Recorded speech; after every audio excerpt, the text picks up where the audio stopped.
Salam, salam hormatly yurtdaşlar. Bugün 24 iyul 2026 ýyl. Bugünkü söhbetdeşligimiz Orsiýet bilen Ukrainaň arasyndaky dartgynly ýagdaý hemde Ukrain dron goşullarynyň edýän hüjümleri şo bilen baglanyşykly. Orsiýetde iň uly logistika merkezi bolan Waldberg'in eskalatlaryny dronlar bilen urup otlanmagy ýakylmagy. Şu barada size bir degişlerek maglumat bermekçi bolýan. Gelin onu Orsiýet bilen Ukrainaň arasyndaky söwüşleriň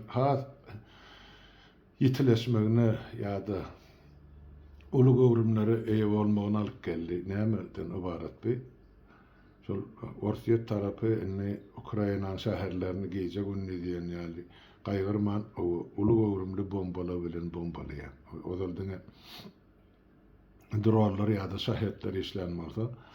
Soňky bir aýyň dowamyna esasen bular Orsiýet tarapy şol uly weýrançylygy getirýän ýa getirip biljek raketalar ullanýan. Muňa garşylyklaýyn ýa-da jogap diýip Ukrain tarapy ýörete dronlar bilen ýanky bilişmedi ýaly Orsiýetin bir topar nebit gaýtadan işleýän zawodlaryny otladylar ýa ýangyny sedebar etdiler geçen aýda iýun aýynda. Abi iýul aýynyň 18-nde bolsa ilkinji ýanky otlanyp ýandyrlan ýa dron bilen urulan Waldberg'in eskalatlary boldy. Waldberg diýmek näme ol? Bir gidip ýatan bir ýa-da söwda marketingi oň içinde durmuşa degişli ýanky ulanyp boljak ähli enzamlar bar. Eşikden eginmas näme boldy bar. Dürli guruluşyk materiallar, adyny tutandadyň bar şo taýda. Olan bir logistika merkez Orsiýetde on jemisany bir 20 goly gidip ýatan ammarlary bar, çäkdi. Şonda iň ulusynyň birini ilkinji nowbatda şu Moskwaň eteginäksin bular partlatdyr ýa ýandyrdylar. Aýyň 18-nde iýulun. Şuň kuna çelli o 23-nde iň soňkysy dün gije ýene 3 tane ambaryny ýandyrdylar. Orsiýetdäki Leningradyň etegine ýene de bäri ýanyna başada Kavkaz regionuny biri bar. Rostowyň etegine. Gara jemi şuňa çelli 18-nji iýuldan bäri bombalanan diýip aýtmaýyn dron bilen ýandyrlan ammarlaryň sany 9-dan geçýär. 18-den 24-ne çellini bir hepden dowamyny 9 tane gidip ýatan ammarlaryň hemmesi otlandy. We oň üçin ähli haritlaryň ýanyp tüsses asmana galdy. Onu hemmäňiz görüp bilmeseňiz köpüňiz görensiňiz esasen şol daşary ýurtda ýaşaýan illeşlemez. Bir Waldberg'in taryhym bar, onuň aýdyp geçeli aýdylşyna görä ýa ýazylşyna görä ýa beýan edilşine görä bir şahsy bir adamyň ýöne bir hojalykçy denanyň döreden firmaçyly şondan ulul Orsiýetiň iň uly firmasyna milyard rubluk ýanky dolanşygy bolan gidip ýatan ägir firma öwrülipdir. Ve inanarly ýagdaýda onu men düşündirip berin bolmajakda şol Waldberg'in eýesi aýal Zena Tatyana äriň familiýasyny açan başda äriň familiýasyny Bakalçuk. Bular ikisiniň 7 tane şagasy bolýar. 7-nji şaga dogandan soň bu aýalyň kellesine bir pikir geripdir. Men biznes bilen meşgullanjak diýip. Oýlanyp görüň özüňiz. 7 tane şagasy bar, ýanky hojalykçy aýal birden şuraya bolup ösüp bilermi ýa bilmezmi? Ýani muňa jogap diýip bir zat getiren mesal onuň ýanky durmuşa çykmaka familiýasy kim? yani Kare familyası kim? Kim olsa kim otaydı. Yine kim? Bilen bir sana vasıyalı oldu bağışlar. Moskva şehir hakimliğinin ya şehir hakiminin vice prezidentinin familyası kim? Olum Kareis. Yani şu Tatyana Kim bilen şol Kim'in ikisi karınlar. Demek şol Kim'in bilemek nahil yollar bilen kazanan pulunun hasabını Tatyana karhana çıkarıyorlar. Yine olam sondan son yine adırıp ilkin Moskva'ya teginatça son şey beylik regionları Leningrad deydi, Olluydu, beylik deydi bir yerde milyonlap yaşayıcısı olan şehirlerde yine şular yani logistik merkezlerine açıval berisin. Yanlışmasam geçen yılın başında Tatyana Kim äri bilen ayrılışıyor. Ayrılışanına sonra äri gidip ard ediyor. Kime? Suuda'da Çeçenistan'a var, Ramzan Kadyrov ard ediyor. Yine bizim yine äri ayarlı Kim'in şunca milyar dolarlık 19 mu diye 22 milyar dolarlık bir nesimiz var. Yani sonra ayalım ödelin Allah'ım mezun bana histat berenat aramada da iki tane Ermeni girdi diyeydi. O Ermenilerim kime değişli? O Ermenilerim yani asli Azerbaycanlı mı Dağıstanlı Süleyman Kerim tip Orsiyatta bir milyarder var. Solun adamsı. Solun adamları. Bir Ramzan Kadyrov arka çıkya bakalçuğu o önemsin beydip o näçe çağırılmasalan bozuk bolyalı haytıda bir Ermeniler dip ondan soň mewzaly uğradı. Görse onun arkasında Süleyman Kerimov tu Ramzan Kadyrov onu yankı qanarlyk gemesini bildirdi o. Qanalyk meselenin qanalygy diýen ýaly. Olum ýatdy soňra Putin köşeşdirendirdi. Inni şo firma aýalyň eline geçti. Aýalyň eliniň üstü bilen Ermenilere geçti. Ermenilerin üstü bilen Süleyman Kerimov geçti. Süleyman Kerimov Putin näme diýse şoň öňüne taqdim edip duran adam. Ene diýmek aslynda şo biznesin hakyky eýesi saklan aňyrsynda dolanıp oturup Orsiýadyň prezidenti bolup dur. Enne şol iskilatlarda yankı Tatyana Kim'in iskilatlarına dine bir grajdan ilat üçün niyetlenen haritlarda o tayda yankı harbi uğurdanım ullanıp bilince haritlar satılyan eken. Harbi egin eşiklerden başlata harbi dronlara değişli enzamlar mı, batareyler mi, sonra meğlis diyotlar mı, sulatların bar eken.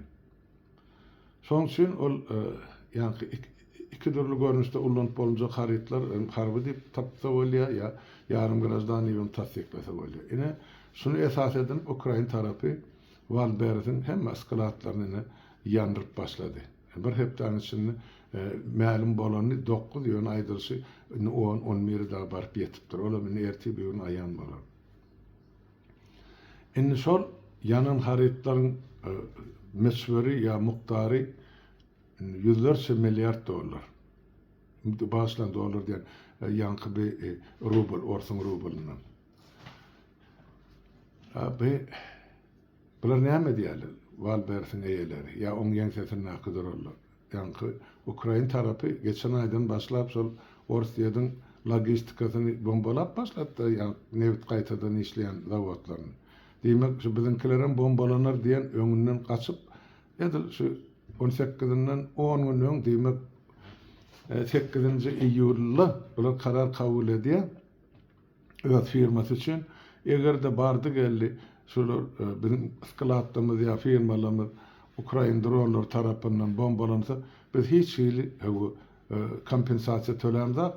Kompensasiýa diýmegem şol ýitirilen ýetgin öwüzin biz dolamzak, onu biz borçly däl diýen karar kabul edýärler.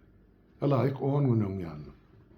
Ine o gün geçmem, 18'de de ilkinci iskilatlar yani. Ondan meri mene geçen bir hepten devamını cemi 9 boldy ya 10 boldy. Ine näme var bu taýda? Bular aýryşlaryna göre şo Valbert bilen sewdalaşýan ýa gatnaşyk edýän, harit çalşygyny edýän ýa alýan satýan adamlaryň sany umum alanda işleýärli bilen alanda 800.000 adamdan geçýär diýen. Inni olara şoldyňy wepat bolalary 1 million tölecek diýipdir. O ýygyna ýaralalary 500 million ýan ýaşlar ýal gurrunlar bar, ýöne tek tölenen zat ýok. Ýöne şuňky berilen maglumatlara görä, aýdyşlaryna görä, meselem biriniň o 200.000 rublyk harity ýananmasa, soňa $20.000 ýa $20.000 rubl kömek ýa kompensasiýa diýip berýärler diýen. Ondan mirem ýokdur. Umuman aýdan adamlaryň öz aýdyşlaryna görä.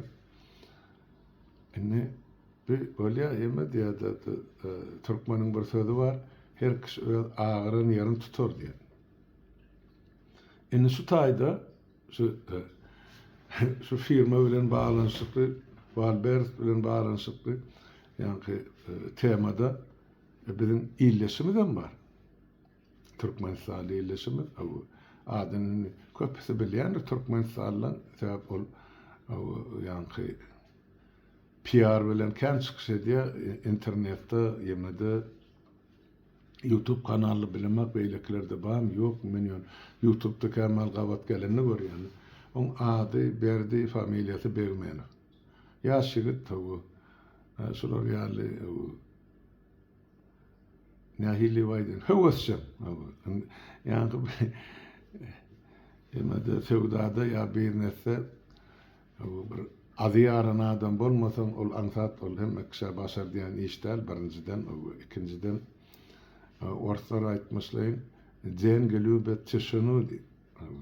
Pul ýuwaşlyk bilen ýasalýar ýa ýuwaşlyk bilen edilýän işleri degişli şol biznes. Bu bolsa ýaşlygyndan şol ilkinji eline düşen pullardan hany men Mercedes edenim, maşyn aldym, näme etdim diýip bir çeper howasçan ýaly çykyş edýärdi ýemede. Sevda satdyk işlerini. Men olana planlat diýip aýtmaýyn, ýurtdaşymyz, ýylleşimiz, onda şoňa näme diýip aýtmaly, şumal berdi.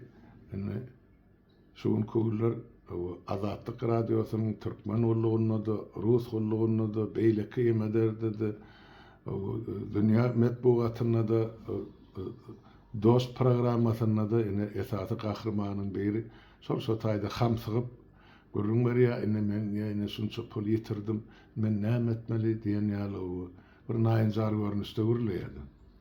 Ondan maňa da Orsiýadyň Z programmalary bar, Putinçiler. Bularym ay beýdip sen näme beýdi o tinçidamaly, şolar ýaly agyryk günlerde özüň mert sakly, näme etmeli, planlat etmeli. Onu köşeştirjek bolýarlar ýa çykyş etmediýen ýaly terde görülýär. Inni berdi Begmenov men düşünşime görä şuň kun iki oduň arasynda galdy. Bira ol emlägi ýany şol Walbert'daki ikinji tarapdanam ol on eline işläp oturarlar bar adamlar. Olaň hak hesdegi tölenen banklardan alan karz pullary bar. Meni nädip üzmeli? En son kısa mana Orsiýa tarapam men üstüne sürünüp başlady diýmek, Walbert'den ol pul aljagyndan almajagy has aýan bolupdy. Şu taýda men şol berdi Begmenov diýip aýdýanyň sebäbi nämeden ibaret? Sen ol ýigit ak ýürekli diýip pikir edýän, ýöne soňur düşünjesi ýok. Biznesini alıp barmaly. Ol elbette Ýewropada bolsa şu diýişi alyp baryp bilerdi. Emma biziň döwletlerimizde duruşy bilen çüren korrupsiýa batan hökümetler, häkimetler ýa aýdaly çynownikler bar. Parasyz hiç zat gymyllana gotaýdy. Ondan şu taýda berdi düşünäýmeli de şu saatlar ona başartmajagyny. Özüm bir gepleşigini görümde aýtdy, men neydi yurttaşlar diýdi, 9 gedek biznesim ýanyna diýdi. Häzir 10-njy gedek başlaýan şuna çekinmän